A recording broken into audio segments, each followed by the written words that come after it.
नमस्कार, KP news के Karnataka bulletin में आपका स्वागत है। मैं हूं पूजा आपके साथ। चलिए शुरू करते हैं आज की खबरों का सिलसिला। उससे पहले एक नजर आज के मुख्य समाचारों पर डालते हैं। कृषि विभाग किसान हितैषी तरीके से काम करे, विधायक प्रभु चौहान ने कहा। मंत्री अमित शाह, मंत्री बीदर के सांसद भगवंत खुबा ने मुलाकात की। राज्यों के बीच करों को विभाजित करने के लिए 16वें वित्त आयोग में मानदंड बदले, कर्नाटक के मुख्यमंत्री ने कहा। डीके सुरेश को सांसद में राज्य के मुद्दे उठाने की अनुमति नहीं, डीसीएम डीके शिव कुमार का आरोप। अलगाववादी मानसिकता केंद्र के खिलाफ कर्नाटक सरकार के भेदभाव के आरोप पर वित्त मंत्री सीतारमण ने कहा।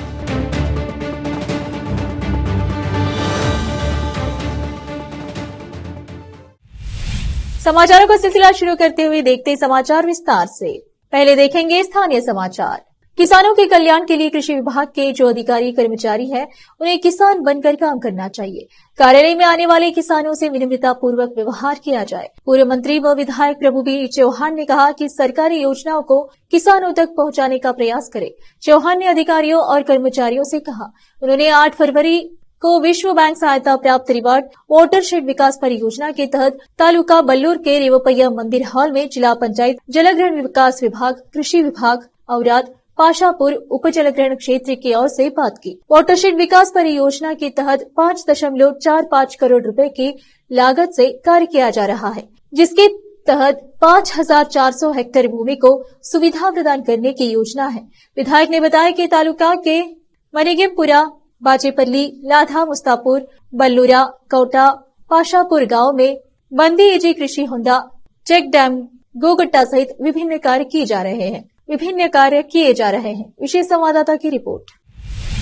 केंद्रीय गृह एवं सहकारिता मंत्री अमित शाह से केंद्रीय मंत्री और बीदर लोकसभा क्षेत्र के सांसद भगवंत खुबा ने दिल्ली में मुलाकात की और विकसित भारत संकल्प यात्रा की सफलता की कहानी पर तैयार एक सूचना पुस्तक भेंट की और विभिन्न मुद्दों पर चर्चा की। अमित शाह, जिन्होंने उक्त पुस्तक को पूरी तरह से पढ़ा है, उन्होंने राज्य और राष्ट्रीय नेताओं से प्रशंसा के शब्द सुने हैं और पीएम द्वारा उन्हें दी गई जिम्मेदारी को साफ सुथरे तरीके से संभालने के बारे में रिपोर्ट प्राप्त की है। इसके अलावा उन्होंने बीदर लोकसभा क्षेत्र से सांसद के रूप में और 2.5 साल तक केंद्रीय मंत्री बनने के बाद भगवंत खुबा द्वारा पिछले 10 वर्षों में किए गए विकास कार्यों की जानकारी ली और राज्य के वर्तमान राजनीतिक घटनाक्रम के बारे में खुबा से चर्चा की। बीदर जिले और चुनाव को लेकर की जा रही तैयारियों के बारे में भी पूरी जानकारी ली। विशेष संवाददाता की रिपोर्ट।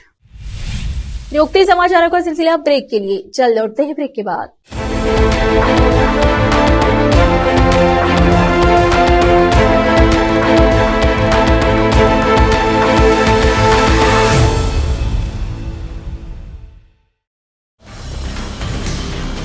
हिंदुस्तान के हर कोने में हम हैं मौजूद।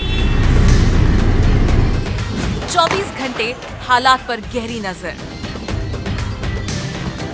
खबरों से जुड़े चुपते सवालात और आपको दिखाता है धार्मिक, सामाजिक, राजनीतिक,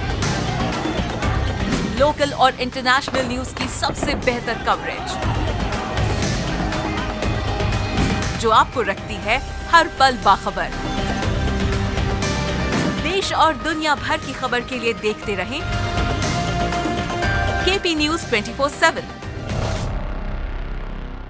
नूर एजुकेशन ट्रस्ट बीदर की ओर से चलाए जाने वाला Noor MEd and BEd college Bidar, recognized by NCTE Delhi and affiliated to Bidar University, Bidar.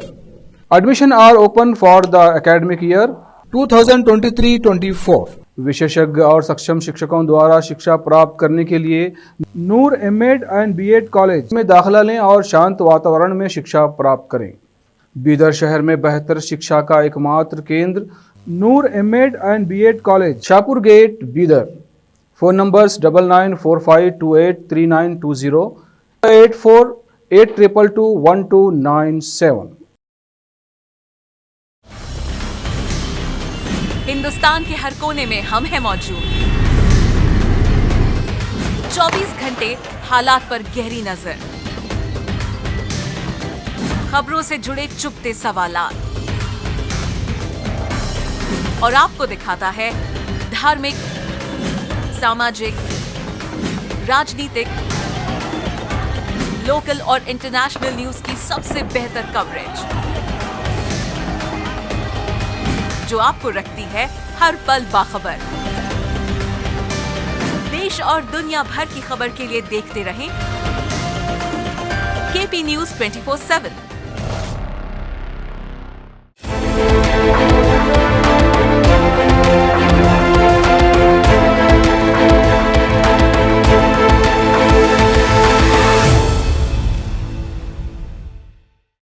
Break के बाद आपका स्वागत है। आइए देखते हैं राज्य के अन्य समाचार। कर्नाटक के मुख्यमंत्री सिद्धरामैया ने केंद्र सरकार से राज्य को कर धन के आवंटन के संबंध में 16वें वित्त आयोग के मानदंड को बदलने का आग्रह किया। उन्होंने अंतरिम बजट में कर्नाटक के साथ कथित अन्याय को उजागर करते हुए कर्नाटक कांग्रेस सरकार द्वारा नई दिल्ली में जंतर मंतर पर आयोजित एक विरोध प्रदर्शन को संबोधित करते हुए यह दलील दी। सीएम सिद्धरामैया ने 2014 से राज्य को हुए 1.87 लाख करोड़ रुपए के नुकसान की भरपाई केंद्र सरकार से करने की जरूरत पर जोर दिया। मैं यह मांग कर्नाटक के 7 करोड़ लोगों की ओर से कर रहा हूं। यह ऐतिहासिक विरोध किसी पार्टी विशेष के खिलाफ नहीं है। मैं यह स्पष्ट करना चाहता हूं कि यह भाजपा के खिलाफ नहीं है। इसीलिए मैंने बीजेपी विधायकों और सांसदों को विरोध प्रदर्शन में शामिल होने के लिए पत्र लिखा है। हालांकि मुझे उनकी उपस्थिति की उम्मीद थी, लेकिन वे वहीं आए। हम भारत सरकार द्वारा कर्नाटक राज्य और अन्य दक्षिण भारतीय राज्यों के खिलाफ भेदभाव का मुद्दा उठा रहे हैं। अन्याय के खिलाफ आवाज उठाना हमारा कर्तव्य है। हम संघीय ढांचे को कमजोर करने की वकालत नहीं कर रहे हैं। उप मुख्यमंत्री डीके शिवकुमार ने गुरुवार को बीजेपी पर आरोप लगाया कि वह डीके सुरेश को कर्नाटक के साथ हुए अन्याय पर संसद में आवाज नहीं उठाने दे रही है। नई दिल्ली में पत्रकारों से बात करते हुए उन्होंने कहा, बीजेपी के सांसद डीके सुरेश को आज संसद में कर्नाटक के साथ अन्याय के बारे में बोलने की इजाजत नहीं दी गई। जैसे ही बीजेपी सांसद तेजस्वी सूर्या ने अपनी बात पूरी की, उन्होंने बिना मौका दिए सत्र स्थगित कर दिया। यह अफसोस की बात है कि भाजपा सांसद तेजस्वी सूर्या ने अवसर दिए जाने के बावजूद सदन में राज्य की ओर से बात नहीं की। भाजपा सांसदों को संसद में राज्य के लिए आवाज नहीं उठाने पर शर्म आनी चाहिए, जबकि कर्नाटक के विधायक, एमएलसी और सांसद कर्नाटक के लिए आवाज उठाने के लिए दिल्ली में हैं। भाजपा सांसद ऐसा करने से इनकार कर रहे हैं। उन्होंने यह पूछे जाने पर कि भाजपा नेता यह कह रहे हैं कि कर्नाटक सरकार द्वारा दिए गए वित्तीय आंकड़े गलत है।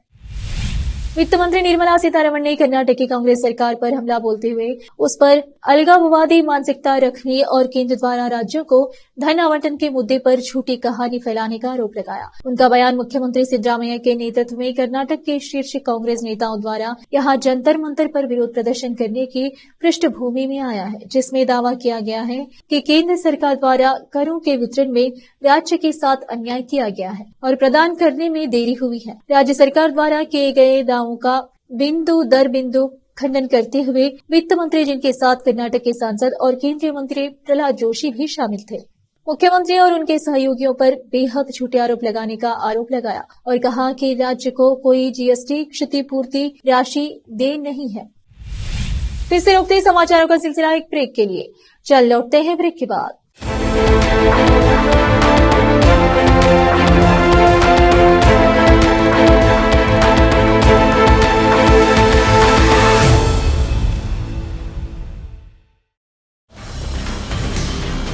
हिंदुस्तान के हर कोने में हम हैं मौजूद। 24 घंटे हालात पर गहरी नजर,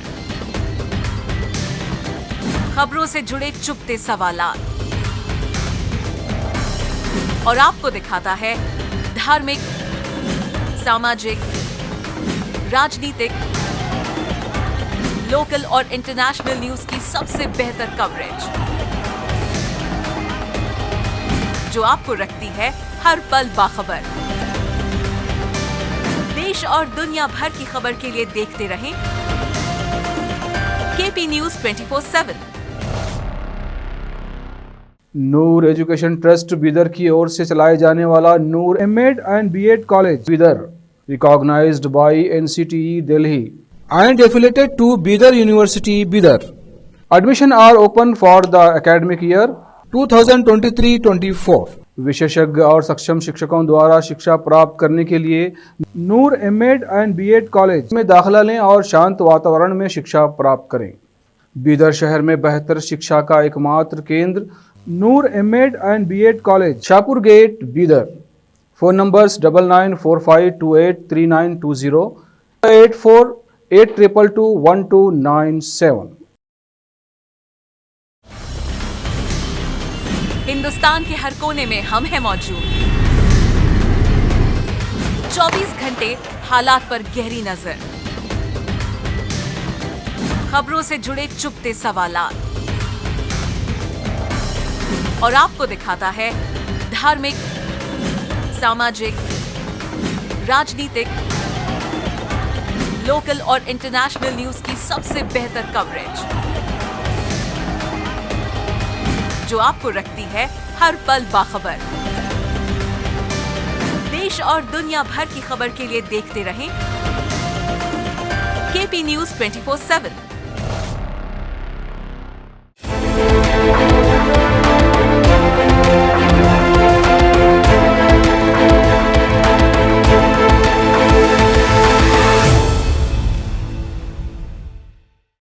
ब्रेक के बाद आपका स्वागत है। आइए देखते हैं समाचार।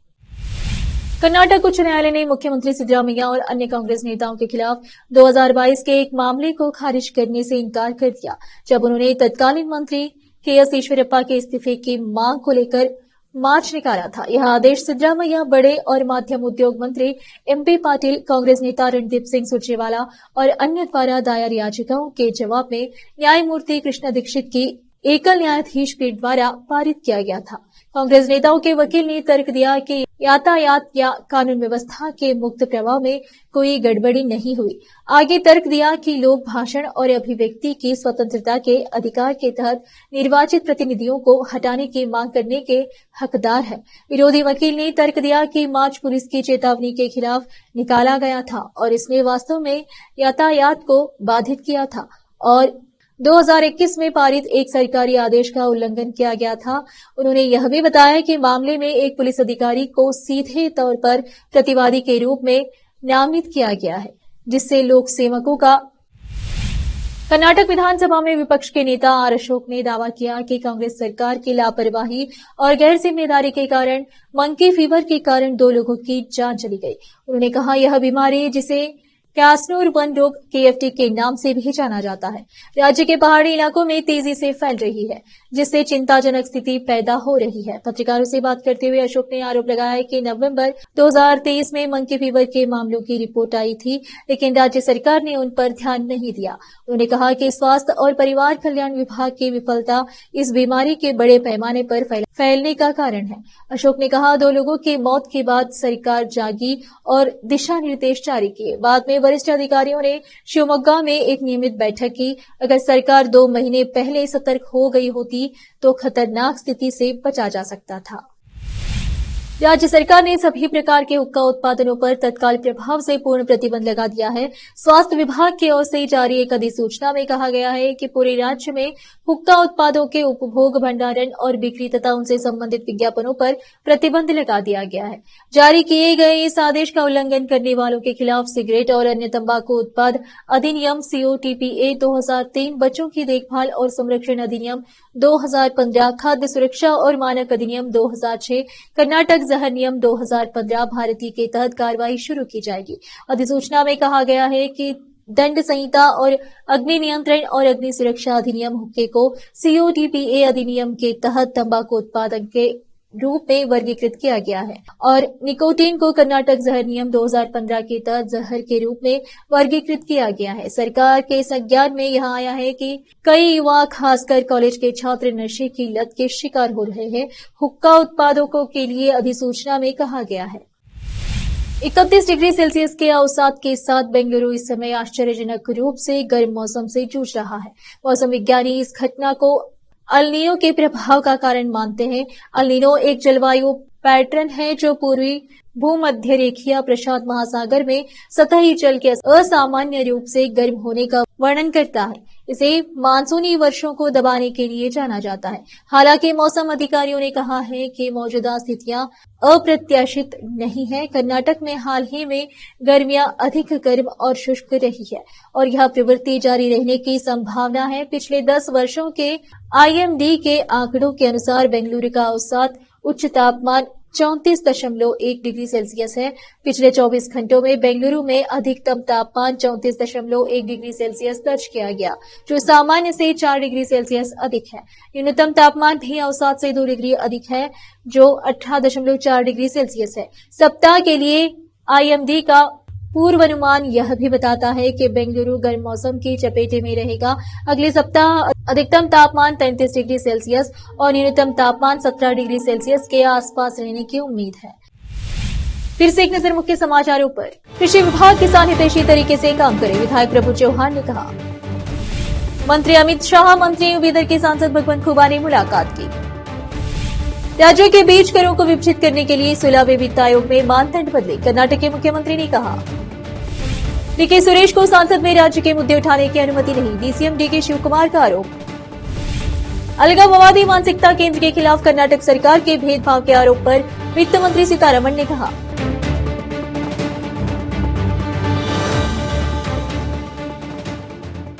केपी न्यूज के कर्नाटक के बुलेटिन में आज इतना ही। आप देख रहे थे केपी न्यूज का कर्नाटक बुलेटिन। अन्य समाचारों के लिए जुड़े रहिए हमारे चैनल से।